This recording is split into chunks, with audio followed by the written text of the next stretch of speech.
बीते 5 वर्षों में झेला है। कांग्रेस ने राजस्थान को दंगों में झोंक दिया। दंगों और आतंक की मानसिकता रखने वाले के हौसले बुलंद हो गए। सौहार्द की इस धरा पर ऐसी ऐसी घटनाएं हुई जिनके बारे में कभी कल्पना भी हम नहीं कर सकते थे। ऐसी विकृत मानसिकता वाली कांग्रेस को अच्छे से सबक सिखाना जरूरी है। सिखाओगे? सिर्फ पाली में ही सिखाओगे कि औरों को भी बताओगे? मेरे परिवारजनों, कांग्रेस और उसके घमंडिया गठबंधन की ये पहली हरकत नहीं है। सनातन को लेकर इन्होंने क्या क्या कहा है, ये पूरे देश ने देखा है। मेरी माताएं बहनों ने तो बहुत आक्रोश व्यक्त किया है। कांग्रेस और उसके साथी सनातन को खत्म करने का ऐलान कर रहे हैं और सनातन को खत्म करने का मतलब है राजस्थान की संस्कृति को खत्म करना। क्या ये करने देंगे आप? ये करने देंगे? ये कांग्रेस के कारनामे चलने देंगे? एक घमंडिया गठबंधन के करतूत मान्य करेंगे? साथियों, हम सब तो भली भांति जानते हैं, यहां जालोर जिले में कानीवाड़ा में हनुमान जी का प्राचीन मंदिर है।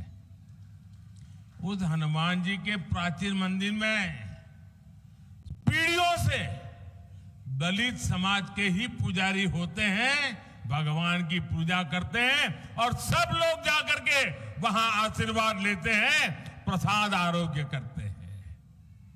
ऐसी प्रेरणादायी भूमि पर कांग्रेस के संरक्षण में दलितों को निशाना बनाया जा रहा है। आप देखिए, महिलाओं और दलितों को लेकर ये कैसी कैसी भाषा का उपयोग कर रहे हैं। कुछ दिन पहले ही बिहार में घमंडिया गठबंधन के एक नेता, वो वहां के मुख्यमंत्री हैं, उन्होंने दलित समाज के पूर्व मुख्यमंत्री के लिए ऐसी अभद्र भाषा बोली, ऐसी अभद्र भाषा बोली, कोई सामान्य नागरिक भी बातचीत में भी ऐसा नहीं बोल सकता। वो विधानसभा के फ्लोर पर बोल रहे थे। ये है घमंडिया गठबंधन। क्यों गालियां दी? क्योंकि वो पूर्व मुख्यमंत्री अति पिछड़े दलित परिवार से आते हैं, इसलिए उनकी बेइज्जती करने में उनको आनंद आता है। उन्होंने तो पाप किया, लेकिन कांग्रेस के एक भी नेता उसके मुंह से ये गलत हुआ है, ऐसा नहीं होना चाहिए, ये बताने का भी विवेक नहीं है। दलितों के खिलाफ अत्याचार करने वालों को देखकर कांग्रेस आंखों पर पट्टी बांध लेती है। यहां राजस्थान में 5 वर्ष तक दलित परिवारों के साथ हुए अत्याचार पर कांग्रेस ने यही किया है। साथियों, जब से महिलाओं को आरक्षण देने वाला कानून नारी शक्ति वंदन अधिनियम पारित हुआ है, तब से इन्होंने महिलाओं के विरुद्ध अभद्र अभियान छेड़ दिया है। घमंडिया गठबंधन के नेताओं ने कैसी कैसी आपत्तिजनक टिप्पणियां हमारी माताओं बहनों के लिए की है। बिहार के मुख्यमंत्री ने तो विधानसभाओं में महिलाओं के प्रति घोर अपमानजनक शब्दों का प्रयोग किया है। लेकिन मजाल है कि कांग्रेस के किसी भी नेता ने कोई आवाज उठाई हो। और यही कांग्रेस का असली चेहरा है जिसे राजस्थान के लोग पहचान गए हैं। साथियों, महिला विरोधी कांग्रेस कभी महिलाओं का कल्याण नहीं कर सकती, कभी महिलाओं की सुरक्षा नहीं कर सकती। कांग्रेस ने राजस्थान को महिलाओं के खिलाफ अपराध में नंबर 1 बना दिया है। यहां मुख्यमंत्री कहते हैं कि यहां के मुख्यमंत्री कहते हैं कि ये सारी शिकायतें फर्जी है। क्या कोई मां बहन ऐसी फर्जी शिकायत करे?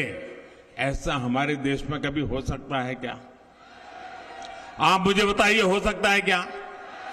कभी कोई महिला, हमारे देश की माताएं बहनें तो ऐसी हैं, थोड़ा सा भी उनके साथ किसी ने बदतमीज की हो तो चुपचाप वहां से चुपचाप चली जाती है। वो सोचती है कि वो बुरा आदमी है, वो अपने घर जाए, मैं अपने काम पे चली जाती हूं। वो कभी झूठ बोलने का तो सोचती भी नहीं है। और जब पुलिस थाने में जाकर के उस पर हुए अत्याचार की बात लिखवाती है तो कुछ तो सच होगा कि नहीं होगा भाई? होगा कि नहीं होगा?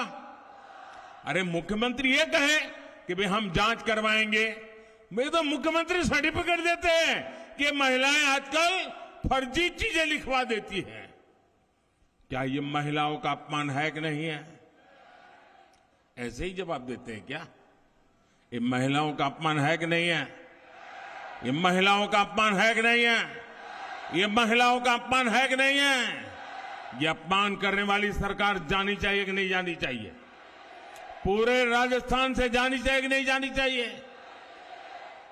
इतना ही नहीं, ये मुख्यमंत्री का सबसे करीबी मंत्री विधानसभा में इस अत्याचार को ये कहकर के उचित ठहराता है कि राजस्थान तो मर्दों का प्रदेश है।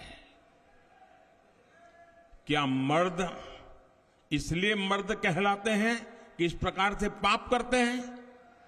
ये मर्दों का अपमान है कि नहीं है? ये मर्दों का अपमान है कि नहीं है? अरे राजस्थान के मर्द बहन बेटियों की इज्जत के लिए अपना सर कटवा सकते हैं। ये मर्द होते हैं राजस्थान। और तुम्हारे मंत्री खुलेआम कह दे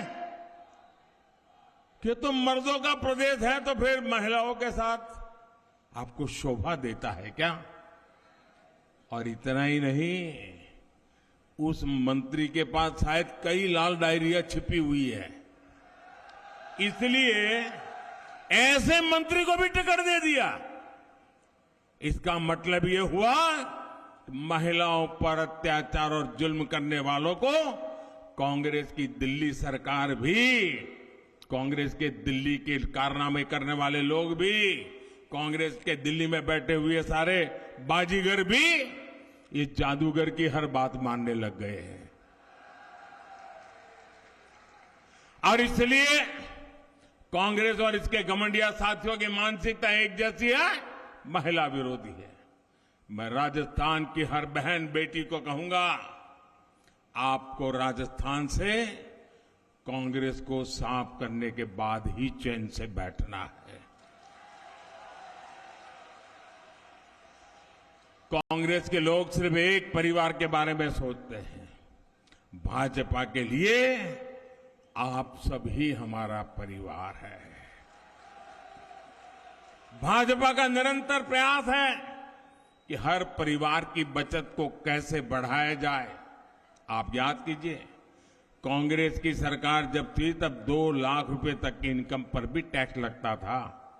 यहां के लोग तो बराबर व्यापार दुनिया से जुड़े हुए हैं, 2 लाख रुपए पर टैक्स लगता था कि नहीं लगता था? जरा जवाब दीजिए, याद कीजिए। कांग्रेस के जमाने में 2 लाख रुपया पर टैक्स लगता था कि नहीं लगता था? ये मोदी के आने के बाद 7 लाख रुपए तक एक नया पैसा टैक्स नहीं लगा।